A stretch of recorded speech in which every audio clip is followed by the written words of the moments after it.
Hey everybody, it's just this thing Christ T, just to show you I'm not making this up. It is currently I was in 1:21 a.m.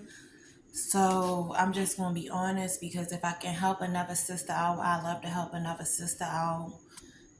Some of us, it might even be a young lady watching me. So if God ever starts confirming to you who your kingdom husband is, who your kingdom spouse is, it's really best to basically continue to be prayed up. It's best to wait. It's best to state to yourself. My testimony is within 1 year, I have gotten rid of two babies by my ex within 1 year's worth of time. 2022 and 2023 within, like I said, within a year, yeah, not two times this year, but within a year, 12 months. And it haunts me because it was my first time being pregnant in 12 years.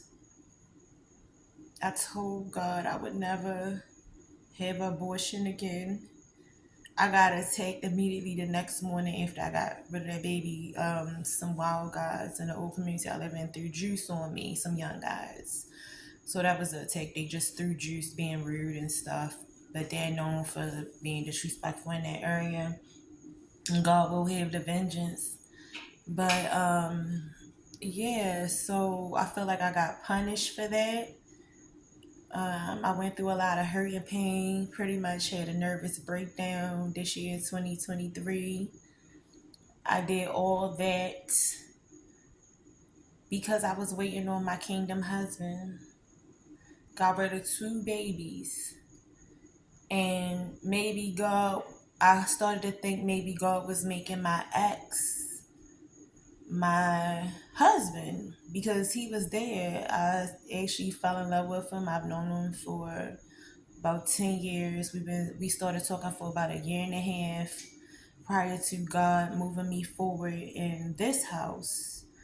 I still was longing for him every day. I felt rejected by my husband and rejected by him, but things was happening where he felt like, oh, my girl done killed my ex felt like, oh, she got rid of two of my kids, right?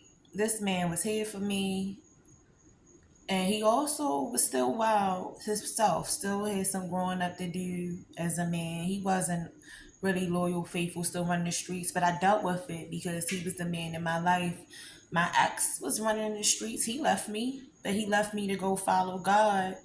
But he left me and pursued relationships and multiple relationships, and it crushed me and it crushed my faith a little bit more. So then with me walking out here emotional and lonely and crushed and questioning just everything, now I get with this other guy and I give him a box, brand new 12 box of condoms. And then this dude is trying to track me down, very selfish intentions, and he slips the condom off without me knowing.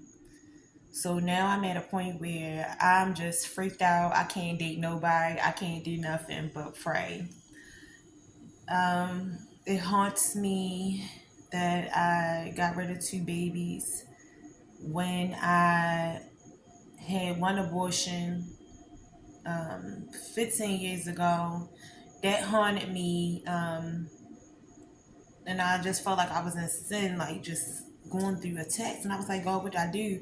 And I had this dream of me being in the womb and being like a fetus in the blood and in the water, and I could feel the pain of them cutting my legs and the abortion. And I had realized the guy that I was dating, that I was pregnant by when I had my abortion 15 years ago, I realized that I was pretty far along, and I realized that I might have let the enemy make me kill and hurt and harm my own baby. Because I was definitely a little far along, but I can't recall how far I was now. Once God gave me that dream, I repented for my sins. I got over it. I promised God I would never have an abortion again.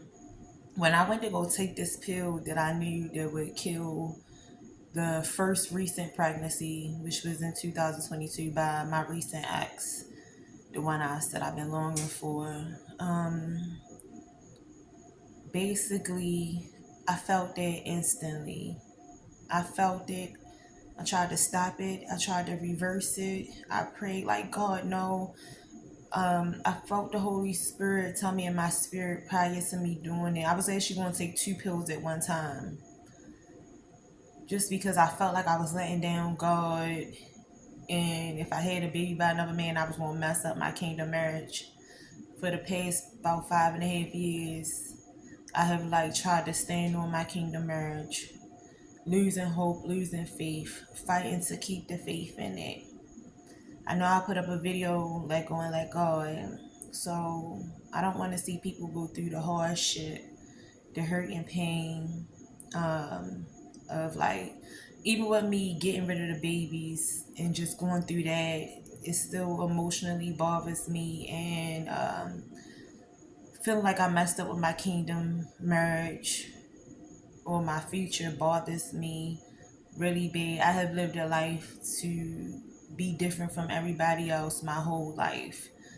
Very focused, very positive, very outgoing, very love to be accomplished or accomplish things. I might not be as accomplished as I could be. I don't have a master's degree, but I have accomplished a lot, and it's going to continue.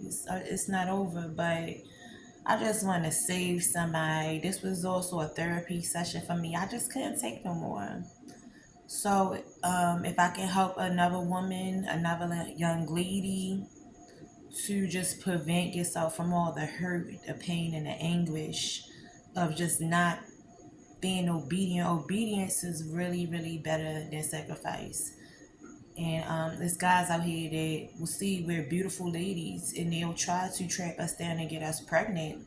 And I can't help but to believe that that's the enemy's distraction from our kingdom marriage. But when I tell y'all it hit me hard, so hard to get rid of the baby. When I tell you, when I took that pill, I felt my womb jump.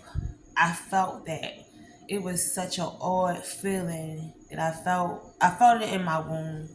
The very next day, these young dudes threw juice on me. I was like, God, that's my punishment. I knew it had to be my punishment. And when I tell you, I had to get therapy the very next day because I was breaking down. I could not believe I had just killed a child. I promised God. I hadn't been pregnant in 12 years. And I had promised God, because my youngest child is 12. I promised God I was never going to have an abortion again. And a part of me admitting this is to also let you know I've repented. I'm not perfect. I am not the perfect person to follow if you want to follow somebody that's perfect. I'm just doing my testimony and doing my videos because it's a platform. I can touch lives and make a difference in other people's lives. I also still trust God for putting me on those stages that He showed me in my visions. And I had to get over being extremely shy to even be able to talk to an image of myself. Really, I'm not even on live, so I'm really looking at myself talking, but I am putting my face out there, showing people who I am, and letting y'all see me on my rough days, and y'all see me at my worst now. There's some things I went through while I was putting up words y'all didn't know.